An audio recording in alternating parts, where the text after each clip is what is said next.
Bienvenidos. Hoy les vamos a hablar sobre un concepto esencial en el diseño y análisis de sistemas electrónicos y de comunicación, el ruido de fase o phase noise. Este fenómeno es clave en la estabilidad de señal de todo tipo de sistemas inalámbricos, ópticos, alámbricos o de radar. Entenderlo nos permite evaluar la calidad de las fuentes de frecuencia y diseñar circuitos más precisos y confiables. A continuación vamos a ver sobre la diferencia entre estabilidad y ruido de fase. Antes de profundizar, veremos que la estabilidad no es lo mismo. La estabilidad describe cuán precisa es una fuente en periodos largos, en horas, días o incluso años, y define su precisión absoluta. Este parámetro se evalúa con métricas como la varianza de Allen o las partes por millón, o las partes por año. El ruido de fase, en cambio, representa la estabilidad de frecuencia a corto plazo. Describe cómo varían la fase y la frecuencia de una fuente en lapsos muy breves, milisegundos, microsegundos o incluso menos. Estas fluctuaciones producen incertidumbre en la señal, afectando directamente su pureza. La sinusoide ideal, empecemos de lo más simple. Una sinusoide ideal puede representarse por la siguiente ecuación, donde A representa la amplitud y omega la frecuencia angular. Si aplicamos la transformada de Fourier, obtendremos un único tono puro en la frecuencia de omega.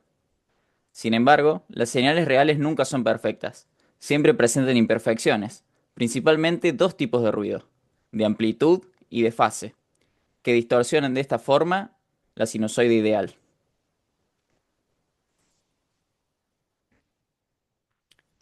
El ruido de amplitud, o AM noise, se manifiesta como variaciones en la intensidad de la señal. Podemos expresarla con la siguiente ecuación, donde E representa el ruido variable en el tiempo. En el dominio de la frecuencia, este tipo de ruido se observa como componentes adicionales simétricas alrededor de la portadora, F0.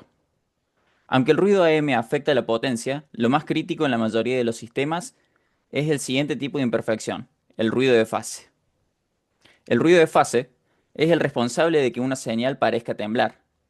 Se representa matemáticamente con la siguiente ecuación: A0 por el seno de 2pi frecuencia sub 0 por el tiempo más la distorsión de fase, siendo phi sub t esta desviación de fase. Este término hace que el cruce por cero de la sinusoide se desplace o se mueva en el dominio de la frecuencia. Ese movimiento genera faldas laterales alrededor de la portadora.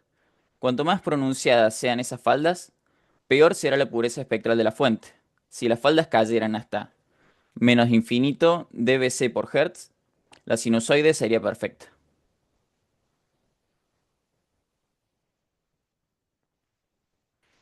Funciones de Para comprender la forma exacta de estas faldas, se utilizan las funciones de Bessel. Estas describen el contenido espectral de una señal modulada en fase.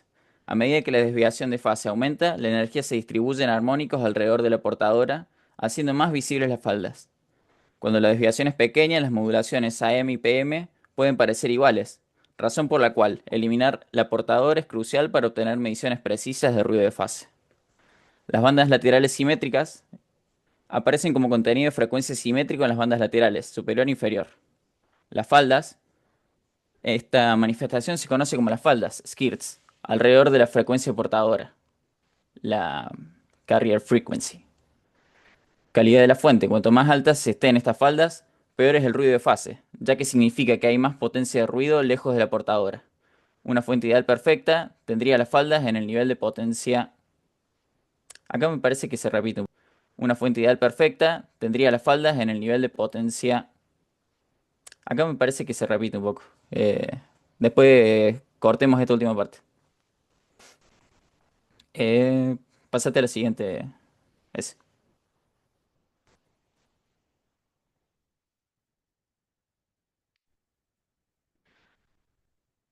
Medición dBc por Hertz.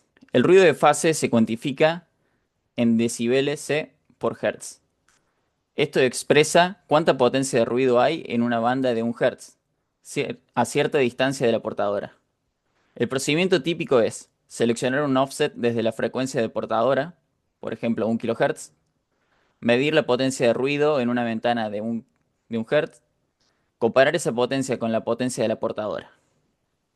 Por ejemplo, un valor de -100 dBc por Hz a 1 kHz de offset significa que la potencia de ruido a 1 kHz de distancia está a 100 dB por debajo de la portadora.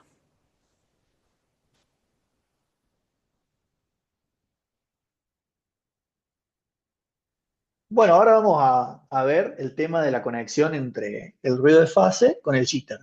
Como mi compañero acaba de escribir, el ruido de fase se mide en el dominio de la frecuencia, usando la métrica dB/Hz. Ahora debemos entender cómo este fenómeno en frecuencia se traduce en problemas en el dominio del tiempo. Este concepto se conoce como jitter.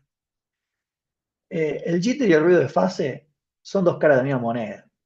Si conocemos el ruido de fase medido, podemos calcular cuánta modulación de fase está experimentando nuestra señal. Para ir al dominio de la frecuencia, del dominio de la frecuencia al tiempo, necesitamos calcular el valor RMS de la modulación de fase phi. Esto se logra tomando la medición del ruido de fase e integrándola a lo largo de un rango de frecuencia de offset específico. Por ejemplo, desde 1 kHz hasta 100 MHz. El resultado de esta integración nos da phi RMS en radianes. Esta es una herramienta que se utiliza constantemente para caracterizar el rendimiento de los osciladores. El shifter es simplemente la misma fluctuación, pero expresada en segundos en lugar de radianes. El cálculo es directo. Se multiplica el valor RMS de la modulación en fase, que está en radianes, por el periodo de la frecuencia portadora. Por ejemplo, en una medición, un oscilador más ruidoso resultó en 1,3 picosegundos de jitter, mientras que una fuente de referencia de muy bajo ruido, como es el generador PNC-S1 que presenta el video, resultó en 293 femtosegundos de jitter integrado. Ahora vamos a ver las limitaciones eh, y por qué no usamos osciloscopio. O sea, al haber dicho todo esto, nos surge la pregunta que si el ruido de fase esencialmente es esencialmente un jitter, es un cruce por cero, ¿por qué no usamos el osciloscopio para medirlo? Bueno, la razón principal es el rango dinámico. Si intentamos medir una señal de 5 GHz, el conversor analógico digital, digamos el ADC del osciloscopio, tendría que muestrar a una tasa altísima. Y, si, y debe capturar la portadora y el ruido de fase simultáneamente. La enorme potencia de la portadora ocupa la mayor parte del rango dinámico del ADC, lo que reduce la capacidad de resolver las diminutas potencias de ruido que están cerca. En cambio, los analizadores de espectro, al usar técnicas como la conversión descendente o down converter y la eliminación de portadora, evita que la portadora ocupe el rango dinámico de la ADC. Además, la eliminación de la portadora es clave, ya que sin ella, las modulaciones de amplitud, AM, y de fase, PM, son prácticamente indistinguibles en el dominio de la frecuencia. Pero bueno, ahora el analizador de espectro también tiene sus limitaciones, eh, incluso usando un analizador de espectro de alta gama, como el Keysight Exa que usa el amigo en el video, nos encontramos con una limitación fundamental del método de medición directa. El problema es el ruido de fase del propio instrumento. El analizador tiene un sintetizador interno, un oscilador local, que genera su propia señal ruidosa para realizar la conversión descendente. Este ruido se añade al ruido de la fuente que estamos midiendo. Esto nos genera una regla crítica que dice que si la fuente bajo prueba, nuestro DUT, es significativamente peor, al menos 2 veces más ruidosa que el instrumento, medimos la fuente sin problemas. Pero si la fuente es más limpia que el sintetizador interno del instrumento, lo que medimos en realidad es el piso de ruido del instrumento. Por ejemplo, al medir una fuente de referencia excepcionalmente limpia, como el generador PNC S1 que es el que usa el muchacho, el analizador EXA solo mostró un valor ligeramente mejor que una fuente mala, porque el analizador está midiendo su propio ruido de fase. Esta limitación se debe a que el analizador de espectro tiene que barrer en frecuencia y su sintetizador interno siempre impondrá un límite al piso de ruido que se puede medir. Bueno, viendo esto, lo que se debería hacer, o lo que queda claro para medir fuentes de ultra bajo ruido, como el generador PNC S1 de este muchacho, es que el método estándar es insuficiente. Para eso, eh, se usa un método más avanzado, que mi compañero ahora nos explicará la técnica esta avanzada que se llama correlación cruzada, eh, que es la magia que se usa para eliminar este ruido en el instrumento.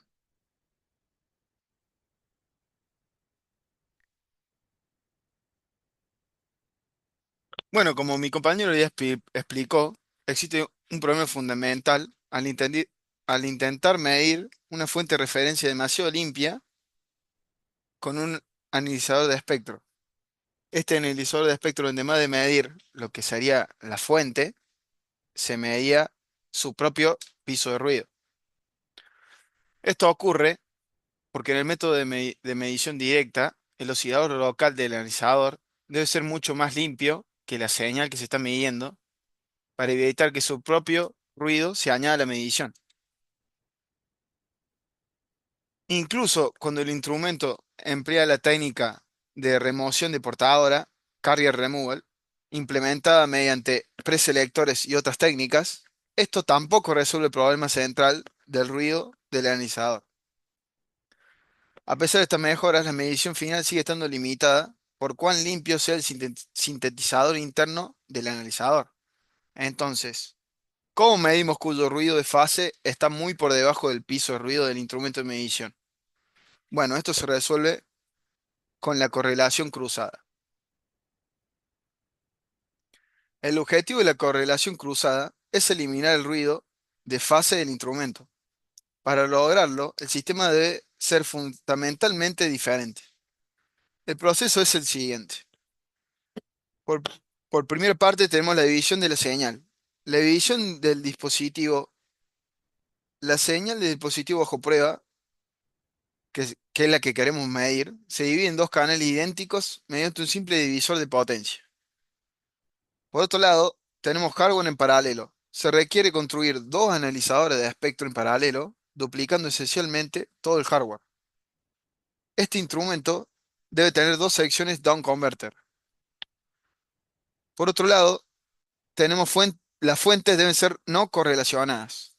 ¿Qué significa esto?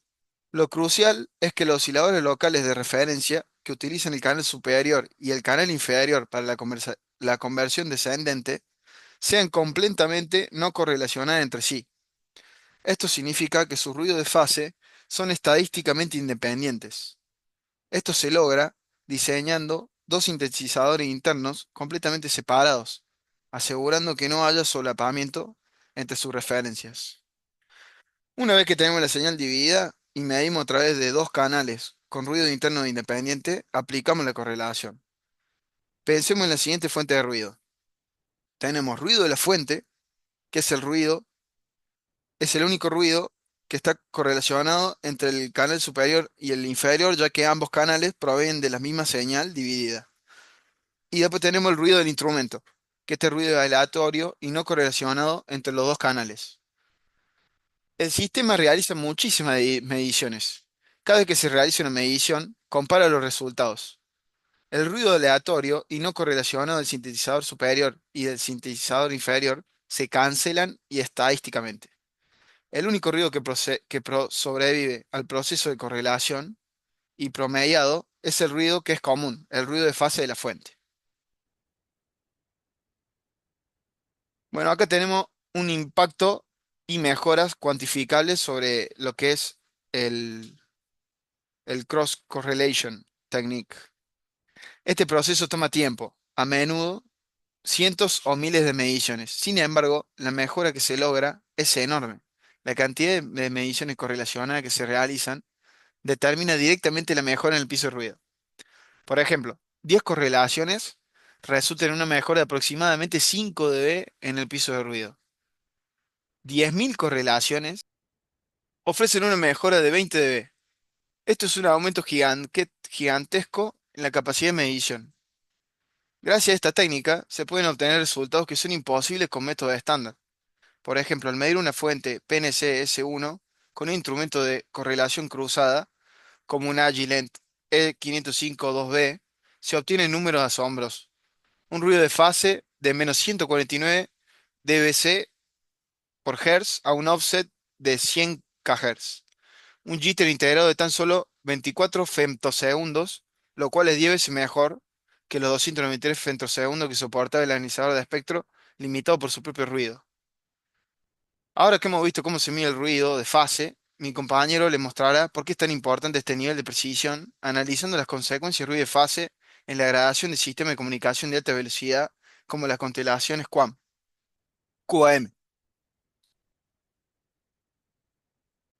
En esta sección vamos a ver cómo se realiza la medición de osciladores controlados por voltaje. Los VCO son componentes fundamentales en casi todos los sistemas de comunicación. Se utilizan para generar la portadora de radiofrecuencia, para sintetizar frecuencias y en los bucles de enganche de fase o PLL. Equipos como el Agilent E505-2B, como el que se ve en la filmina, permiten medir directamente un VCO sin necesidad de instrumentación adicional. Este analizador incorpora un bucle de enganche de fase digital que se utiliza para bloquear la frecuencia del oscilador durante la medición. Este bloqueo es fundamental porque evita la deriva o drift de frecuencia, lo que permite capturar de manera estable parámetros muy sensibles como el ruido de fase. Este instrumento también incorpora fuentes de alimentación y control de voltaje con ruido ultra bajo para asegurar que las mediciones reflejen únicamente el comportamiento del VCO sin contaminación externa. En definitiva, este analizador puede barrer el voltaje de control del VCO y mostrar en pantalla cómo varían su frecuencia, su ganancia, su potencia de salida y su ruido de fase. Este último parámetro, el ruido de fase, es el que más impacta en la calidad de la señal generada y por lo tanto en el rendimiento de todo el sistema de comunicación. El ruido de fase en comunicaciones digitales. Una vez medido el comportamiento del VCO, podemos entender por qué el ruido de fase es un parámetro tan importante en las comunicaciones digitales. El ruido de fase consiste en pequeñas fluctuaciones aleatorias de la fase de la portadora. Aunque pueden parecer insignificantes, estas variaciones provocan inestabilidad en frecuencia y eso tiene un efecto directo sobre las señales moduladas. En modulaciones digitales como QAM o PCK, el ruido de fase se traduce como una rotación y dispersión de los puntos de la constelación, especialmente en los símbolos más alejados del origen. A diferencia del ruido térmico, que afecta la amplitud, el ruido de fase altera la coherencia angular de la señal. Cuando este ruido aumenta, el receptor pierde precisión en la detección de fase y comienza a cometer errores en la decisión del símbolo. Como resultado, el error vector magnitud o EVM crece y la SNR efectiva disminuye, haciendo que la tasa de error o ver empiece a incrementarse. Por lo tanto, el ruido de fase reduce la precisión de la modulación y deteriora la calidad de la comunicación.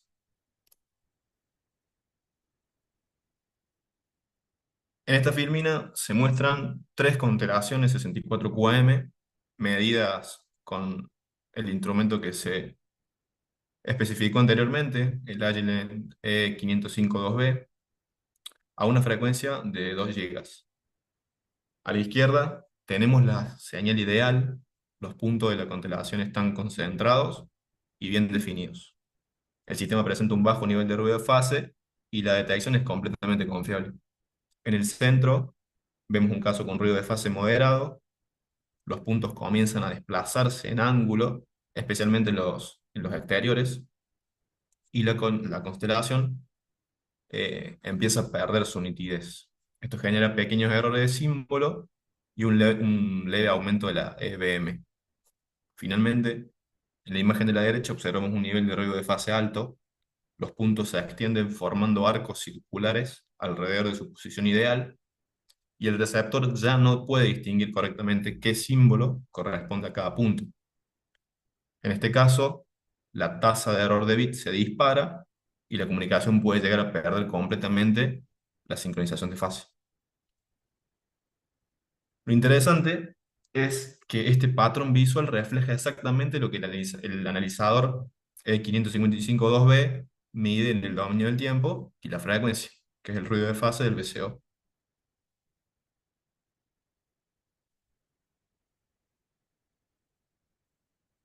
Para cerrar, compararemos los dos tipos principales de ruido que degradan la calidad de una señal: el ruido de fase y el ruido de amplitud o SNR. El ruido de fase causa una degradación angular en la constelación. El jitter o inestabilidad de fase hace que los puntos se desplacen a lo largo del círculo de fase, generando una rotación aleatoria. En cambio, el ruido de amplitud o bajo SNR afecta la relación señal-ruido del sistema. Cuando el SNR es bajo, los puntos de la constelación se agrandan y se dispersan, pero sin rotación angular. Ambos tipos de ruido degradan la señal, pero de forma diferente. El ruido de fase altera la orientación de los símbolos, mientras que el SNR afecta su definición. En modulaciones de alta densidad, como la de 64 QAM, el ruido de fase es especialmente crítico porque una pequeña desviación angular ya es suficiente para que el receptor confunda los puntos. Cuando esto ocurre, la tasa de error de bit aumenta bruscamente y la comunicación puede llegar a colapsar. Por eso, medir y mitigar el ruido de fase del VCO es fundamental para mantener la integridad de la señal en sistemas de alta velocidad. Muchas gracias por su atención.